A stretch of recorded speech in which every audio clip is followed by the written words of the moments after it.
Nandana Braja Janaranjana Yamuna Tiravanachari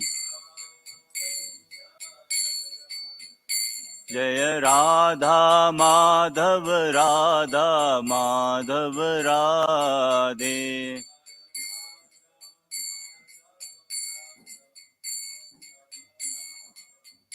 Jaya Gauranitai Gauranitai Gauranitai Jaya Gauranitai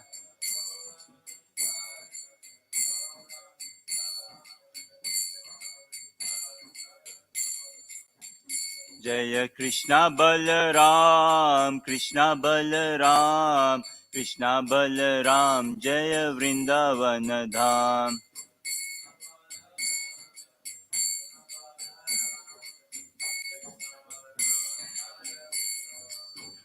Jaya Radha Shama Sundar Radha Shama Sundar Radhe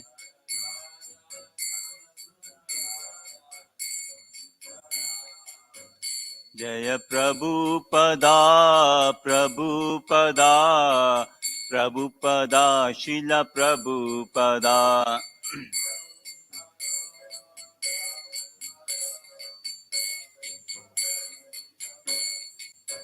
Nitai Gaur Hari Bol Hari Bol Hari Bol Nitai Gaur Hari Bol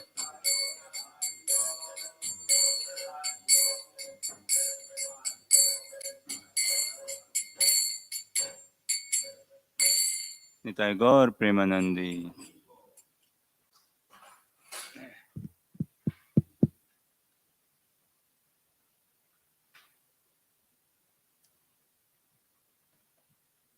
So, reading from Prabhupada, your ever well-wisher, by His Holiness Sattva Swarup Maharaj.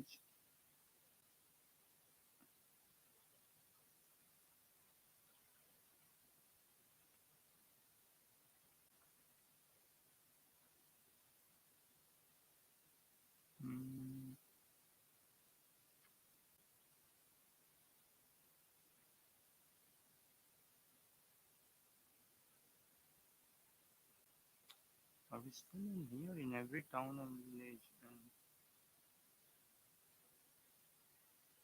And maybe there are more markers or what?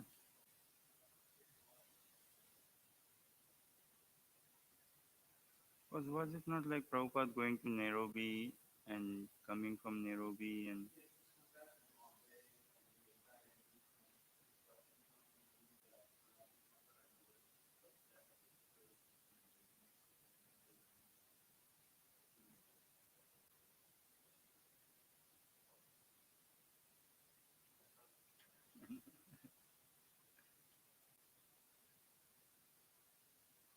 so okay.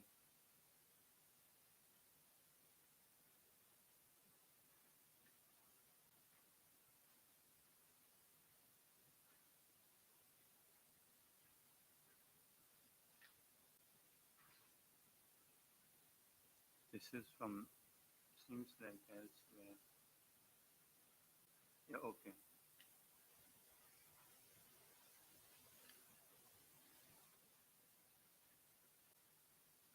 We'll start with marker was. Yeah.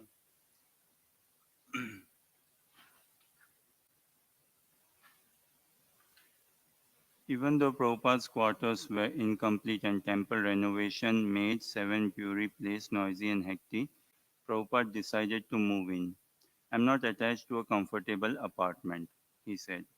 My attachment is to living in the association of devotees. He was moving into the temple at a time when the record sales were low and the devotees were having to purchase supplies piecemeal whenever they got money. What does piecemeal mean? Yeah. Yet, with Prabhupada living with them and supervising their work, they were satisfied. One day, Mr. Doyal phoned, representing a large London Hindu society. He had heard the devotees wanted Radha Krishna deities and he had a pair he would donate. When Prabhupada heard the news, he sent Tamal Krishna, Mukunda, and Syamasundar to Mr. Doyal's home to see the deities.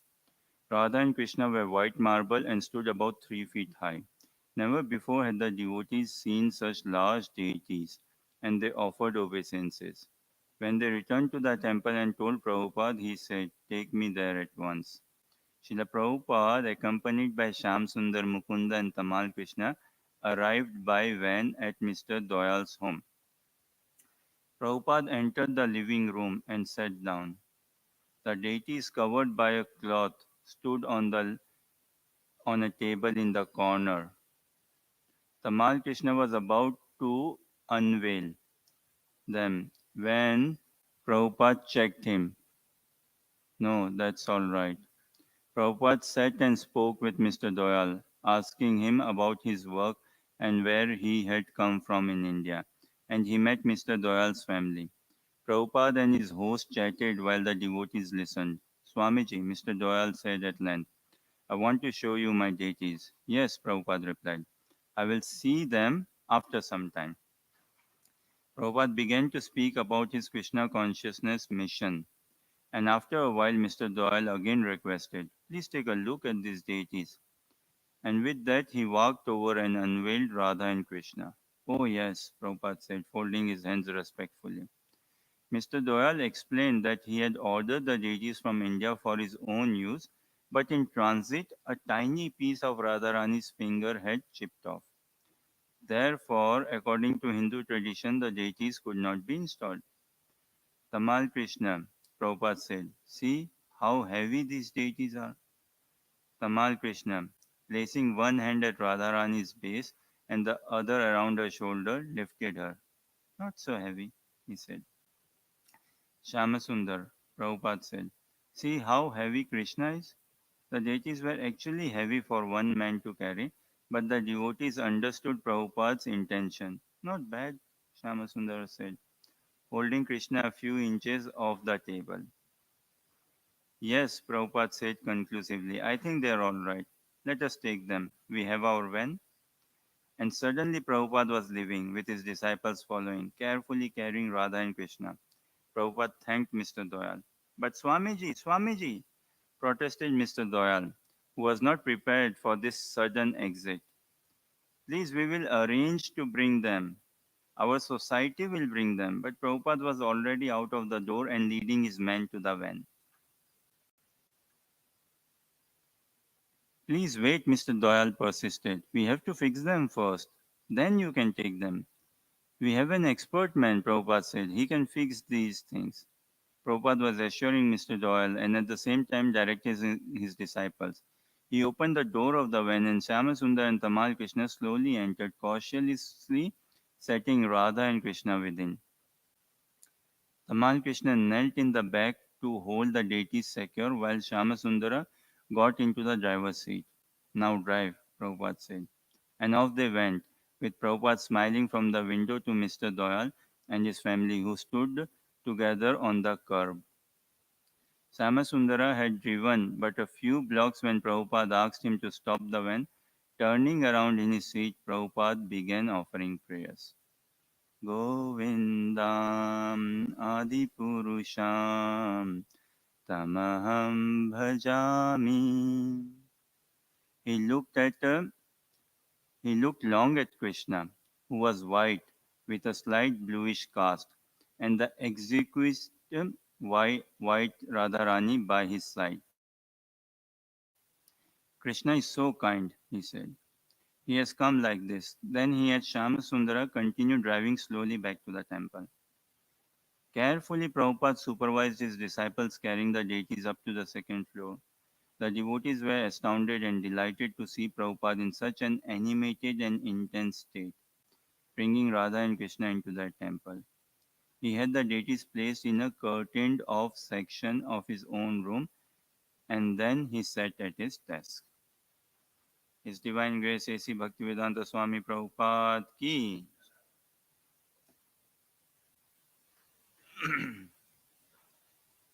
We continue our study from Srimad Bhagavatam, Canto 6, Chapter 17.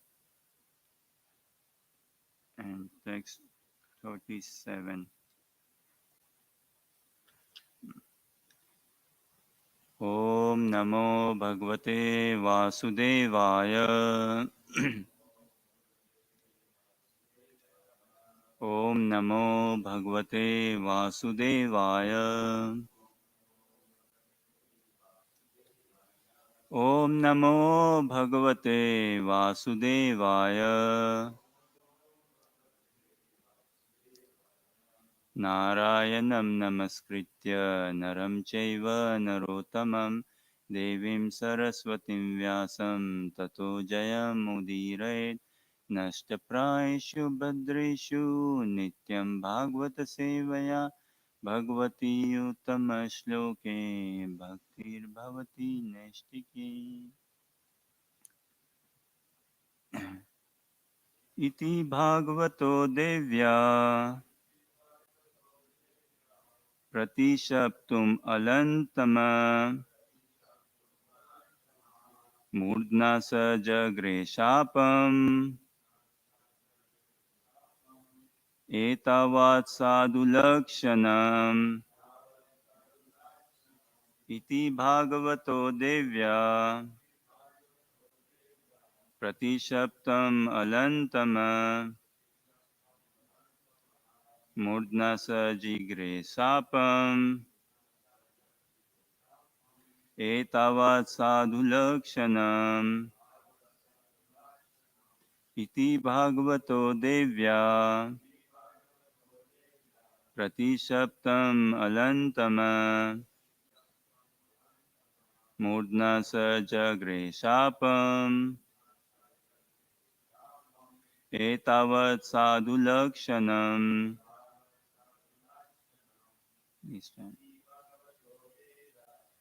भगवतो देव्या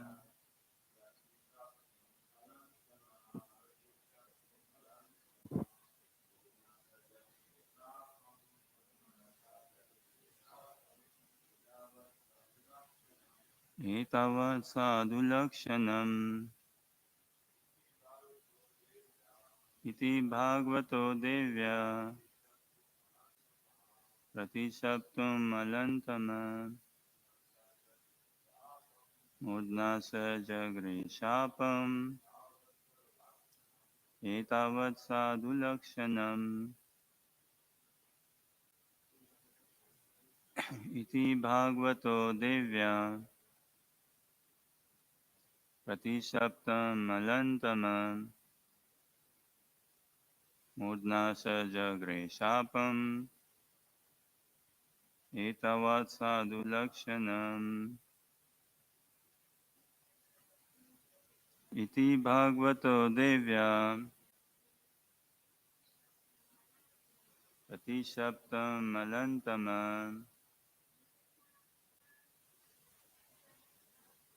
मूर्ध्ना स जग्रे शापम् एतावत् साधुलक्षणम् इति thus Bhagavata, the most exalted devotee,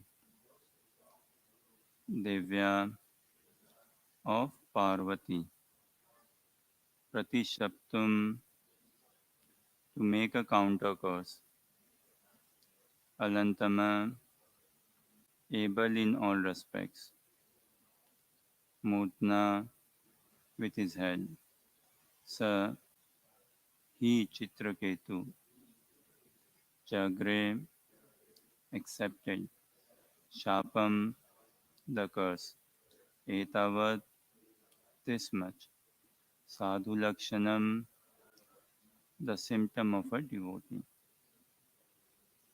Translation purport by His Divine Grace A.C. Bhaktivedanta Swami Prabhupada Srila Prabhupada ki. The great devotee Chitraketu was so powerful that he was quite competent to curse Mother Parvati in retaliation. But instead of doing so, he very humbly accepted the curse and bowed his head before Lord Shiva and his wife. This is very much to be appreciated as the standard behavior of a Vaishnava. Purport. Upon being informed by Lord Shiva, Mother Parvati could understand that she was wrong in cursing Chitraketu.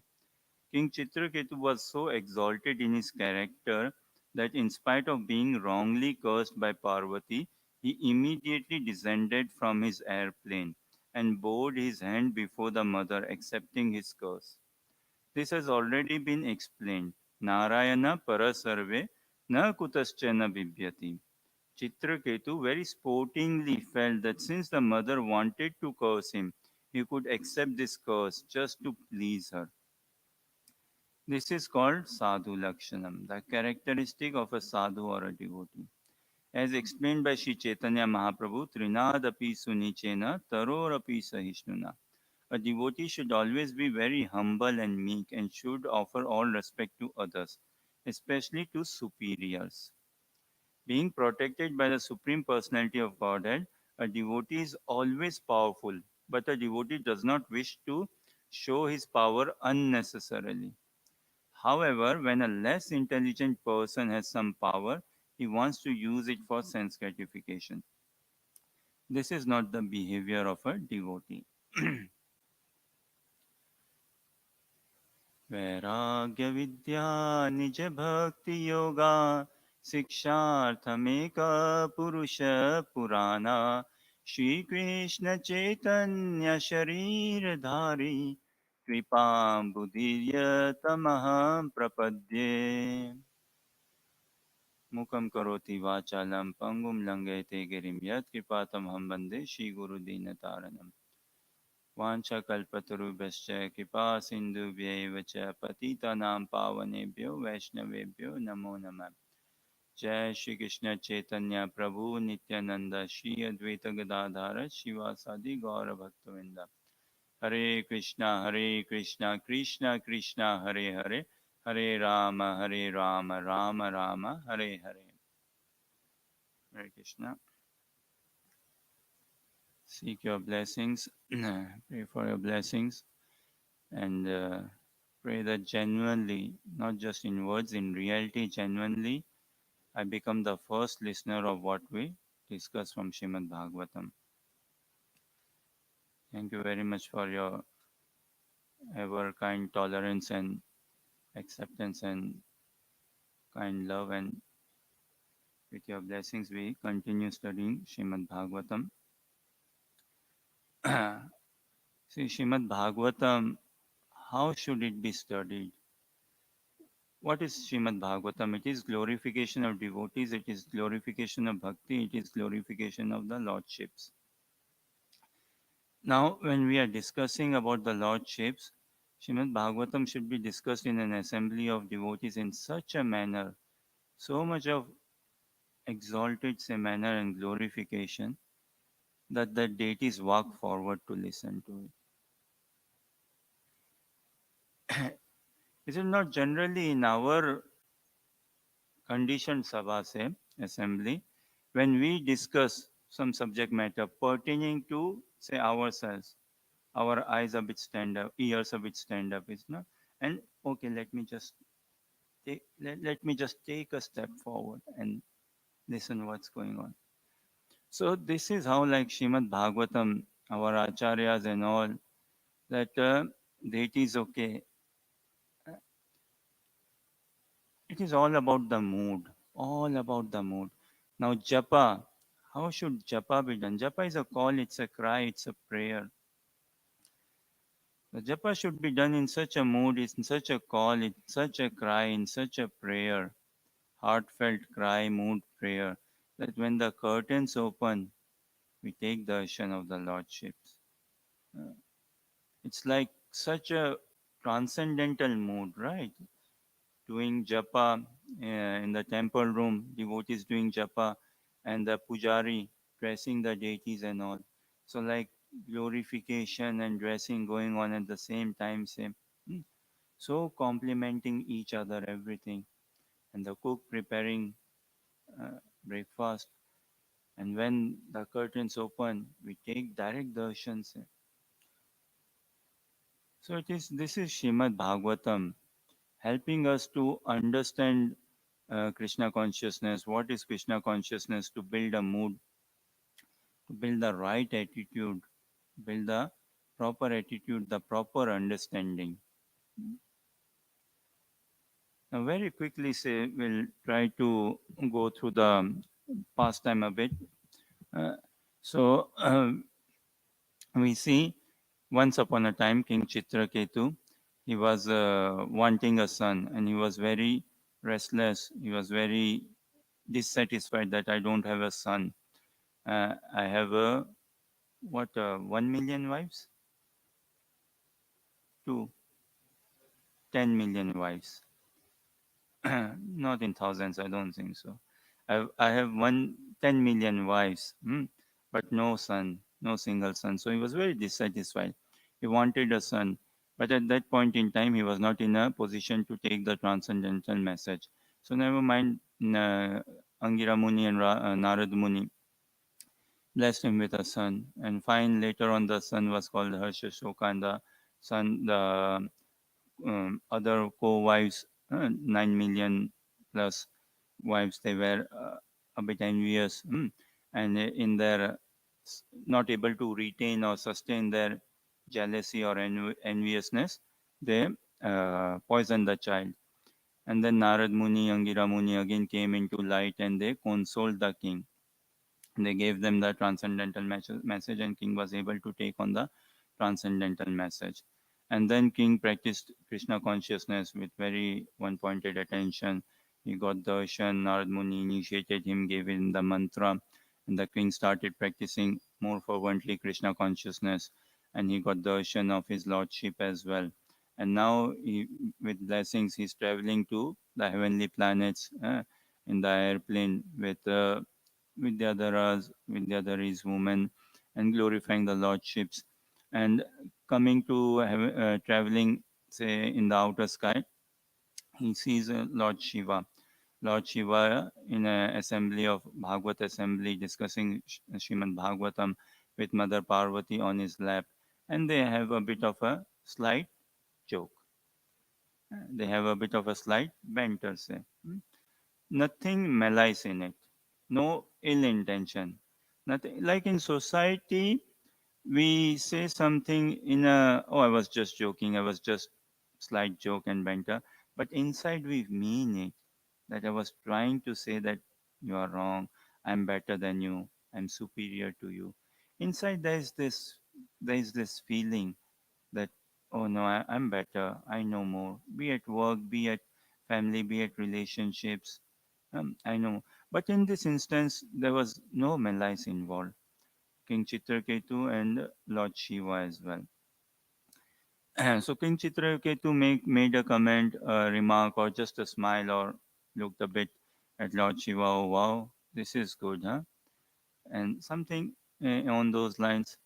And the Lord Shiva also kind of looked. They both had a eye-to-eye contact, and Mother Parvati could not understand this, could not take it in the proper spirit, or she could not get it. And she cursed King Chitraketu. Hmm. Now, for us, it is Bhagavatam is full of learnings and full of teachings to imbibe and build up a mood. Uh, One of the thing is what not be critical. Now, this critical is a very dangerous thing, or it's very. How do we understand critical as well? What does it mean to be not be critical? Say. So in this instance, we see Mother Parvati, she got critical, and she couldn't see in life. An educated person in life, we have to be educated, and an educated person, he assesses the conditions, situations very nicely. That is the point of education. That okay, you are tuned into the reality very nicely. And somewhere in this instance, Mother Parvati struggled to couldn't assess or tune into the situation very clearly. Assess the situation, the reality very clearly. Say. And again, it is for us only. The teachings and learnings is for me only. So how can we be more in tune with reality? How can we more assess the situation as it is, as they are? And everything is in my favor. Everyone and everything is helping me, favoring me to become a pure devotee of Krishna. How can that be done? As it says in the purport, Narayana parasarve na kutaschana bibyati. One who is sheltered, he will be driven by the super soul from inside, and externally by instructions from devotees, by instructions from Guru Maharaj, he will be driven, and he will understand the situation. So in here, struggle to a bit understand the situation, the reality, the crux, or the nerve of the situation. Say a question: what is the best way to win an argument? How best to always win an argument?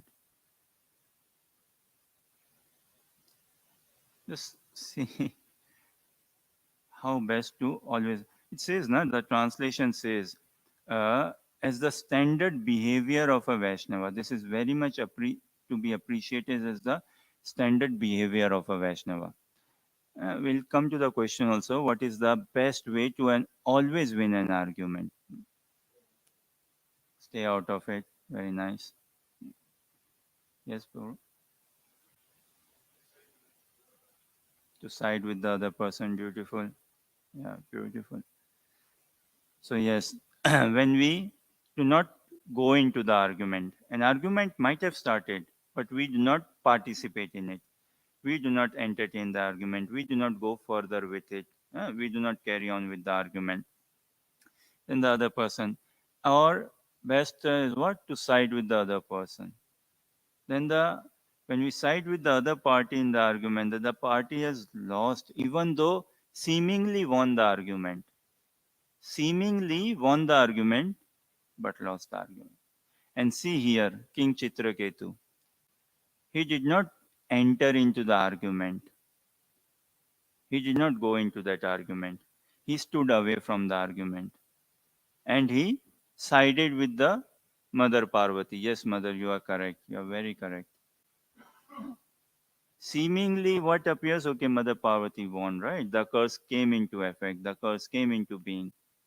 Uh, it's true. It occurred. But actually, who won?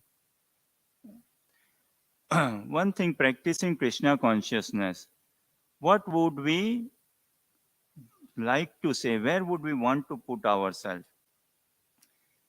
I almost lost, or I almost won. I almost lost, or I almost won. Almost lost. That should be our attitude.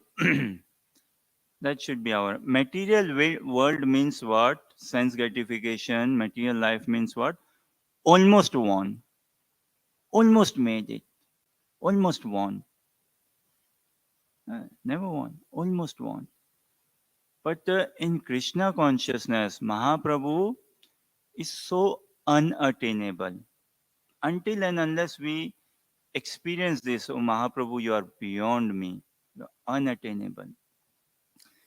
A sadhaka, he should feel this glani, he should feel this remorse that I am so sinful. I am so terribly sinful. How can I possibly enter the temple conservatory? Look at my audacity. How can I possibly enter the temple room? How can I be in such close vicinity of such exalted Vaishnavas? So this remorse, this genuine has to come from inside. Then we can prepare our mood in bhajan, in practicing Krishna consciousness, in japa, in reading, hearing, chanting, everything. And a sadhaka like, okay, I almost lost, means there won't be any pride in us then. Uh, Lust is one thing, and physical lust is one thing. More heavy is pride. More heavy is pride. And us practicing Krishna consciousness, we shouldn't be carrying any pride. No. Our pride is what? Radha Krishna is our pride. That should be our real pride. So in here, King Chitraketu, he did not enter into an argument. This is the standard behavior of a Vaishnava. He did not go into the argument. He stood away from it. He did not entertain the argument. And we see it many other places.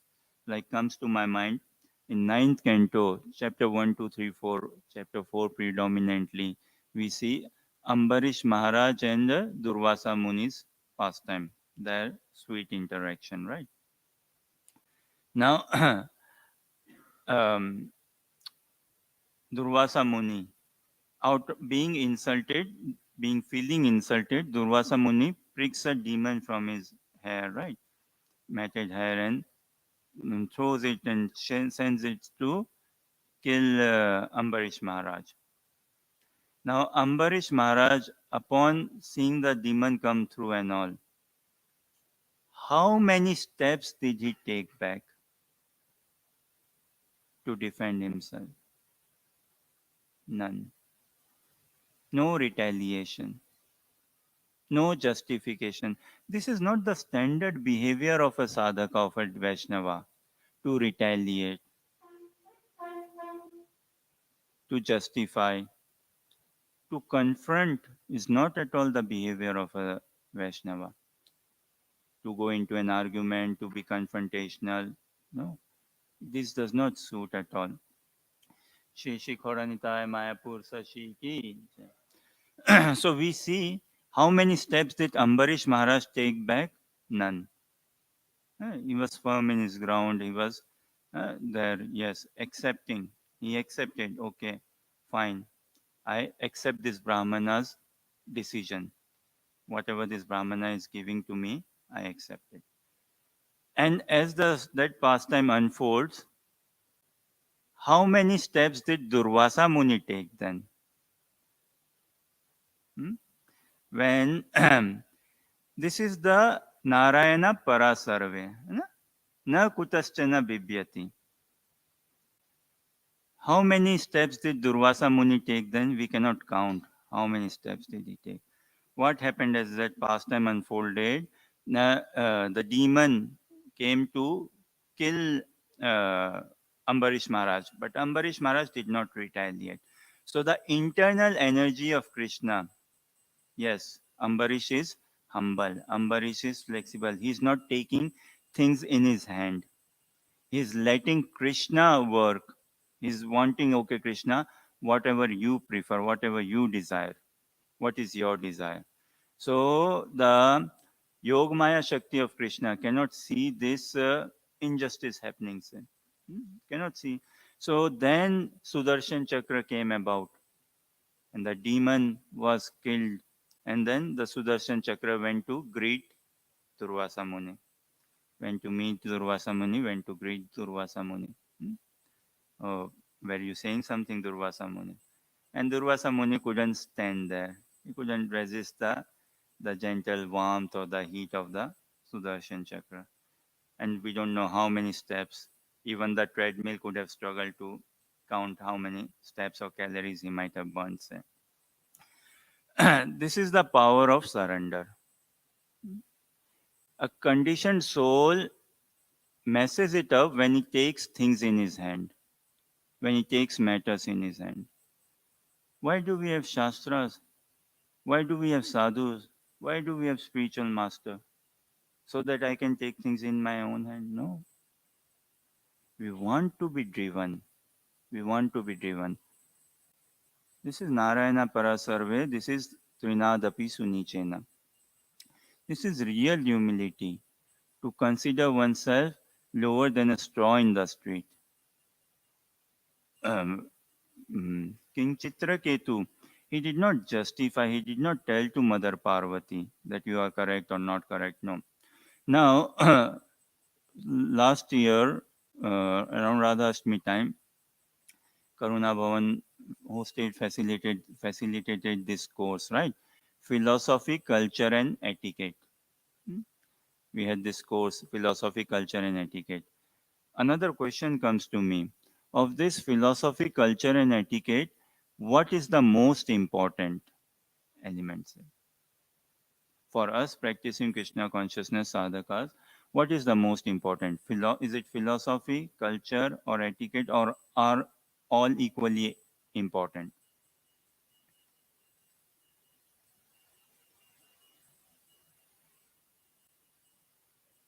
etiquette. Okay,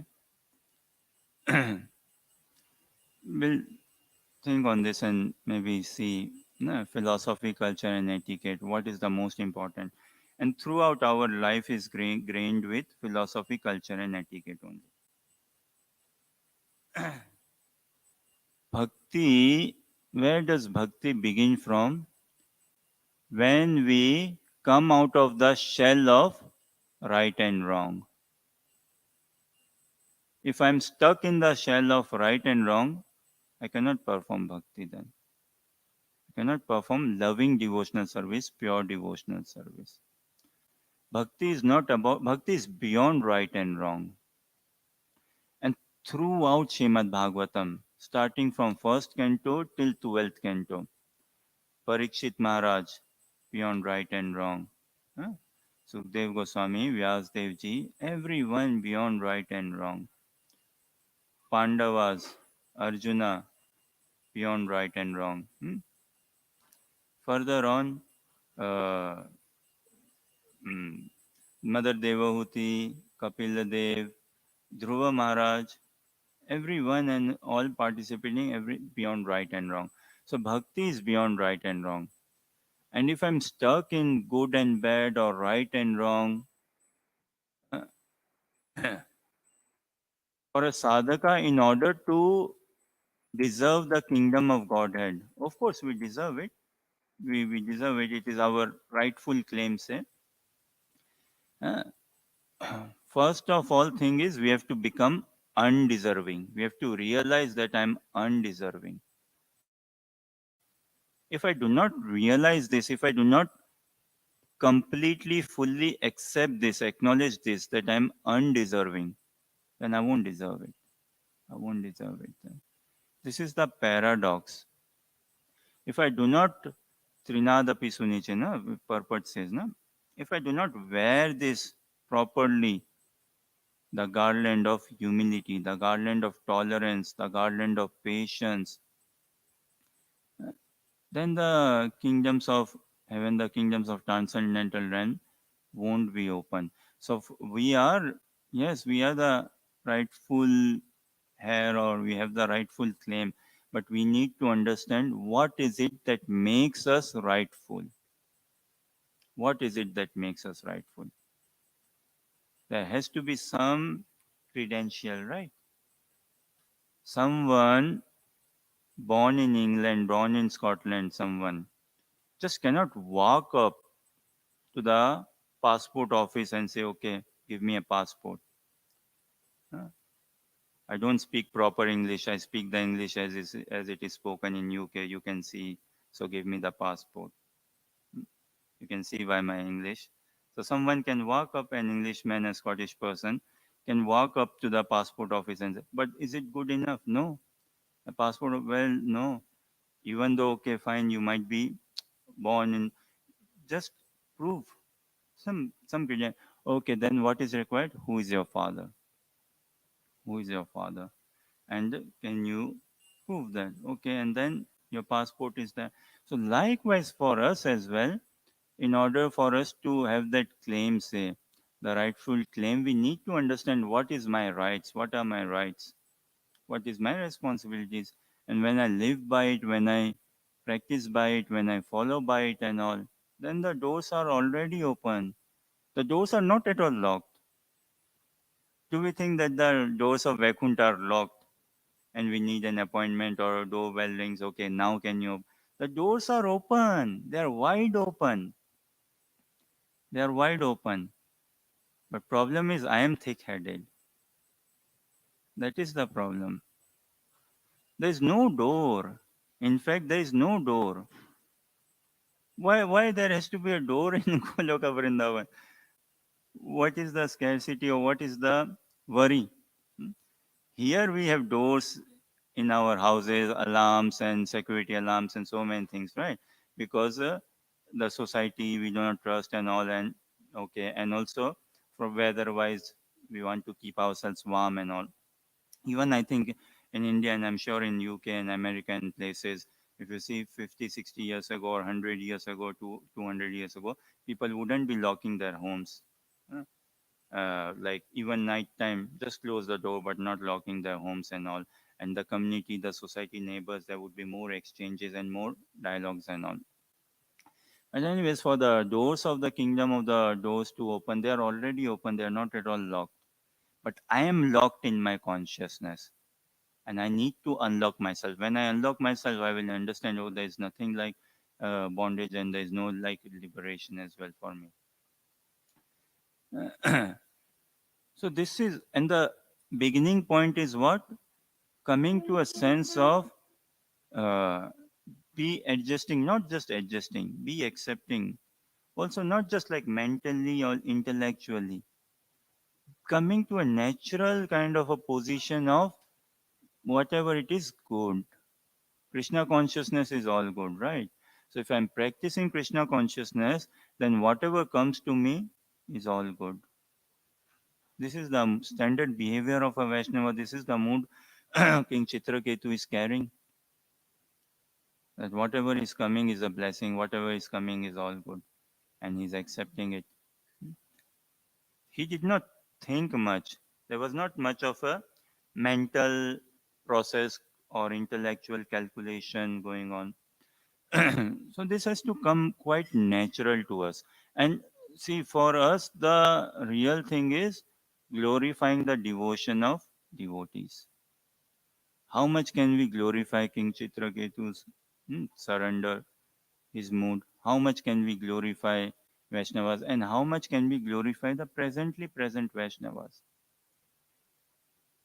That is Vaishnavism, glorifying the devotion of devotees. Then Yog Maya will pick us up. Yes, okay. He's getting the right behavior, the standard behavior of a Vaishnava. So, life, similar to this, no? When does life begin? Genuine life begins when we come out of this shell of good and bad. It's not like life begins, okay, when we were born and started going to school and started eating, or no, life has begun. Or genuine life begins when I actually come out of this shell of good and bad. Stuck in this, see, this is the difference. In school, at least like I went through, and I'm sure all of us would have gone through. In school, there's this moral science lesson we used to have. Yeah. And in schools like moral science lessons, I'm sure in England also, in Scotland also, they would be having a moral science lesson, some uh, values, ethics, principles lesson.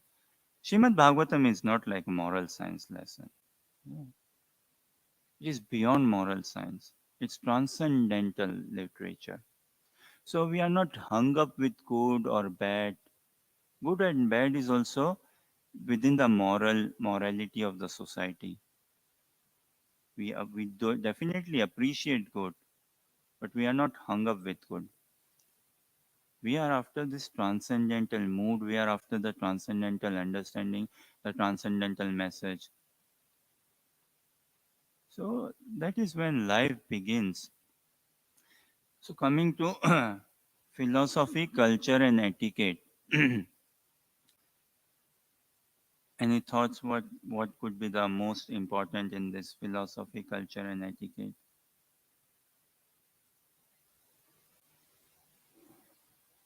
What could be the culture? Nora says culture, Etiquette. etiquette.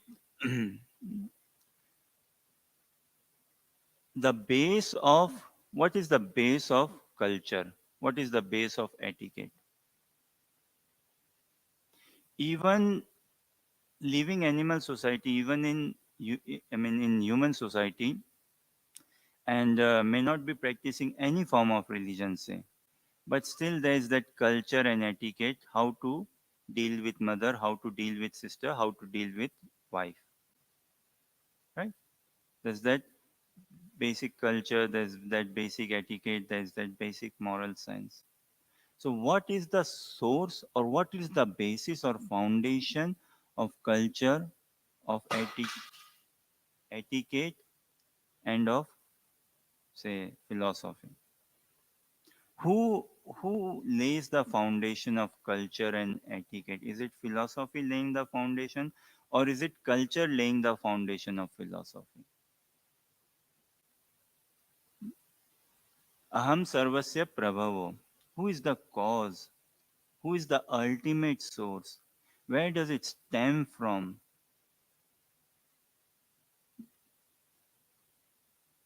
Arjuna was not lacking as such culture or the etiquette. He was speaking on culture and etiquette.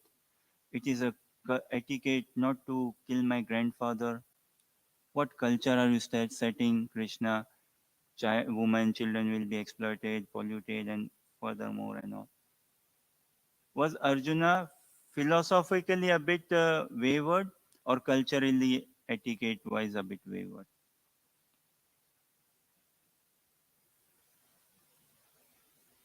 Philosophically, he was confused or wayward, not in line. And Krishna did not tell him on the culture or etiquette part. Krishna gave him the real philosophy, the proper philosophy, the genuine philosophy.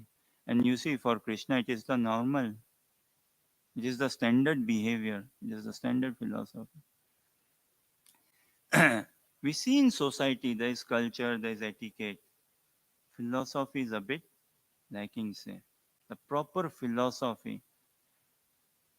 Uh, King Chitraketu, how could you resist? See, one thing is to prepare myself. Okay, I have to speak with, say, my father, or I have to speak with job center person, or I have to speak with my teacher, and I know that I don't get along well, and I know that there's going to be, so how much we prepare ourselves, that I know I'm anticipating a call in half an hour and we don't click well, so there is going to be some friction, so I better not, I calm down, we prepare ourselves a lot, right? I calm down. But in here it happened sudden, right? King Chitraketu, Lord Shiva, their meeting, it wasn't like planned, okay, we go this way. Maybe, okay, yeah, we go and we see, we go, we take a diversion and we go via seeing Lord Shiva say. But he wasn't expecting Lord Shiva to be sitting and giving Srimad Bhagavatam with Mother Parvati on his lap. So it was very sudden. Huh? So, and this deeply ingrained was humility in him. This deeply ingrained. This natural, the standard behavior of a Vaishnava. Like it is said, right? When suddenly in night, if we are woken up, when something happens very suddenly, what is inside comes out. So here also, he wasn't as such expecting a curse from Mother Parvati, but just happened to get the curse, and he naturally accepted it. Not out of culture or etiquette. Yes, culture. If philosophically we are very strong, then the culture and etiquette we will maintain. But otherwise, if we are just maintaining culture and etiquette, but not philosophically properly strong, we can be very deviated in our pursuit of attaining Krishna. Culture is very attracting. Hmm. Many countries, many places, people, culture, language, food, very attracting. So our Krishna conscious culture, women dress so elegant, so beautiful, men dress nicely, and the food, the singing, the chanting, the behavior etiquette, everything very attractive. But us practicing Krishna consciousness, it is not like an Indian culture, even though appears from comes from India, say or like that. No?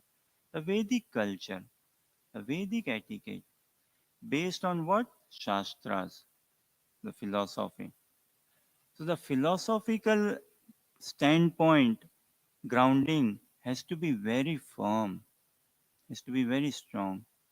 And when that is firm, we will be able to discriminate, we will understand what is the true etiquette, the proper culture, and come about by living that culture and the etiquette. Just culture and etiquette may not. be able to sustain us, or may not be able to develop that desperation in our pursuit of attaining Krishna out of just culture and etiquette. As Prabhupada beautifully said, right? Philosophy without religion is mental speculation, and religion without philosophy. Now, if I may substitute the word religion with culture and etiquette, sir, please grant me this liberty. If I may substitute the word religion with culture and etiquette, hmm, philosophy without culture and etiquette is very in the mind, mental platform, uh, to somewhat an intellectual platform. It's like mental speculation. Culture and etiquette without philosophy can become sahaja or sentimental without having that proper philosophy. So this is philosophy, the standard behavior of a Vaishnava. This is philosophy Narayana Parasarve, Trinadapi Sunichena, Tarorapi Sahishnuna.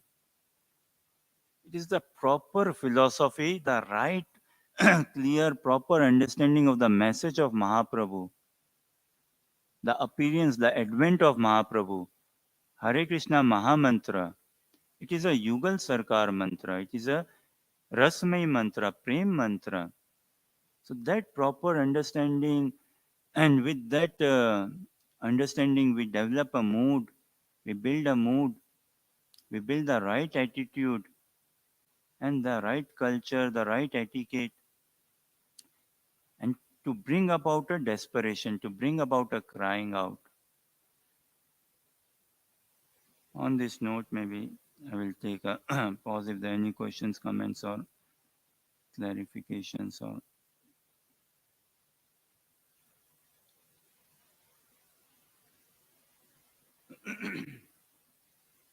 So, thank you, Prabhuji. Um, just this point of culture and etiquette. We've seen the example of the son of Drona punished. This chapter, the first sort of pastime in the Bhagavatam, in one sense.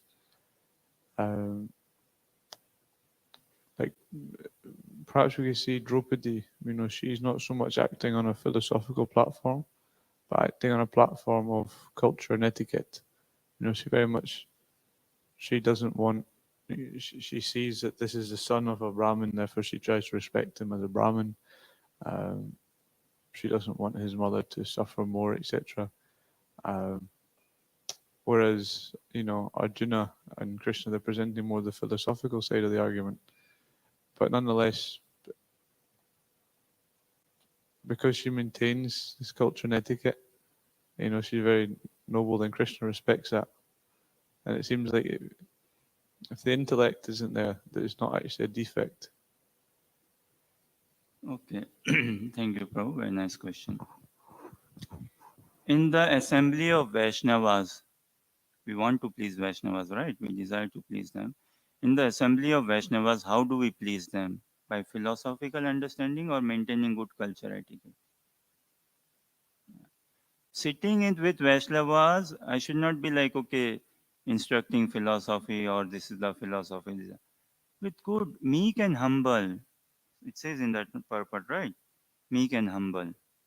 So with Vaishnavas, it is not to show them how many shlokas or this point, that point, and this philosophical. No.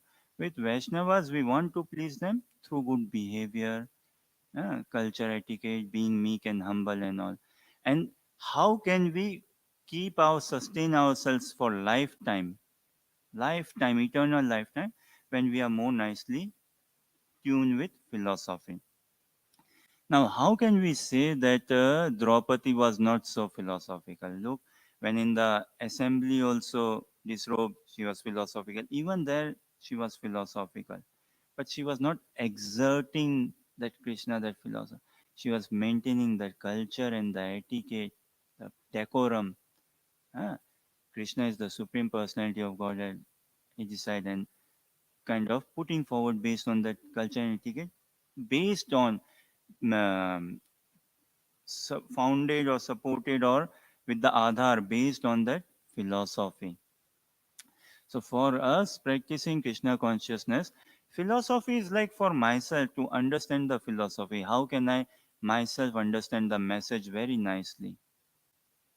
It will be very difficult. It is a very dangerous position for a sadhaka to think that I am become a teacher now. I know Bhagavad Gita, I can teach Bhagavad Gita. I know Bhagavatam, I can teach Bhagavatam. No, that's a very, very dangerous position. We don't want to tread on that. So it is not teaching, it is rather learning for myself, say, the philosophy. And we please the Vaishnavas with proper culture, with proper etiquette. And also in as part of the culture and etiquette, where we have to bring about philosophy, we bring about philosophy as well to keep that sanctity. So in that again in that episode, na, very nice you raised this. Someone in management can learn a lot from that episode. Is it not? How to do a job so that even this is again the standard behavior of a Vaishnava or Krishna showing, look how exalted my devotee Arjuna is. He worked in a way that neither Draupadi is upset nor Bhima is upset. That is real management. How do you function in a way that neither devotees are upset nor preaching is upset and all parties, so that Arjuna, all parties satisfied. How? Narayana Parasarve, Trinadapi Sunichena, keeping Krishna at the center or being driven by Krishna, not taking things in hand. We want to be the instruments, na? So being driven by Krishna. So Arjuna, not out of culture and etiquette, philosophically he was fine, culture, etiquette, and Krishna, yes, he could understand what Krishna is wanting, what Krishna is trying to say. What should I do? And then he was not hesitant, he was very clear in his action. And Draupadi as well, showing us the culture and etiquette, like Krishna sending Subhadra and other queens, wives of Krishna. When they met Draupadi, they were learning from Draupadi the skills, how to present it. How woman is such a exalted personality, isn't it? You for men, house is what bricks and walls. Generally, I'm speaking, Sam. But you give the house to a woman, she makes it a home. She converts it, transforms the house to a home. So the wives of Krishna, when Draupadi went there, they were learning from him how can we serve Krishna more nicely? How can we serve Krishna more nicely? But at no point in their behavior, in their presentation, culture, and etiquette, we find that they were philosophically off. No, they were not philosophically off. This world, also the society we live in, has some decency, morality, culture, and etiquette. What is heavily missing is the real philosophy, the proper philosophy, the philosophy for the heart, real heart. That is missing. That that friendship is missing without this real philosophy. And this us as practicing Krishna consciousness, if we can put forward that message of Mahaprabhu, maintaining the culture, etiquette, philosophy, everything. Does that somewhat answer your question? Any final thoughts or Hi Krishna Guru. Thank you for a very nice class and very nice points. I'm wondering then, with Shastrada, we can hear this philosophy, but then how to actually integrate it into our own self, into our own. very nice? This is now I personally like this question very much, and I never want to come up with a okay straight answer for it. I find this question very evolving. What is the difference between information, knowledge, and wisdom? Information, knowledge, and wisdom. Now, King Chitraketu, was he aware of the philosophy? Yes. Did he know the philosophy? Yes. And was he living the philosophy? Yes. Huh? Chitraketu, he was informed as well, he was aware as well, he knew also, and he lived also the philosophy. Hmm? For us, for myself, I'm aware, I've been informed, I know to what extent I believe in, but how much I live, hardly anything, hardly any. And this gap has to be filled up, this gap from information to knowledge to wisdom, this gap has to be filled up. Ah, how deeply so please bring maybe on screen Srimad Bhagavatam, second canto, third chapter, text 11. This is the sutra, and this is the most sweetest, easiest, simplest, the secured way to come to your question, like how can we ingrain ourselves in that philosophy. एतावानेव यजताम् इह निःश्रेय उदये भगवती अचलो भावो यद भागवत संगता. So 2, 3, 11 Shrimad Bhagavatam. Etavan eva yajatam ihe nishreya ode. Your question is this only, right? That we know this philosophy as well, but how can we for ourselves live this philosophy or keep this philosophy, right? So uh, read the translation, please. Panchatattva Prabhu, read. And just check what is the word meaning of the word Nishreodaya. The word meaning.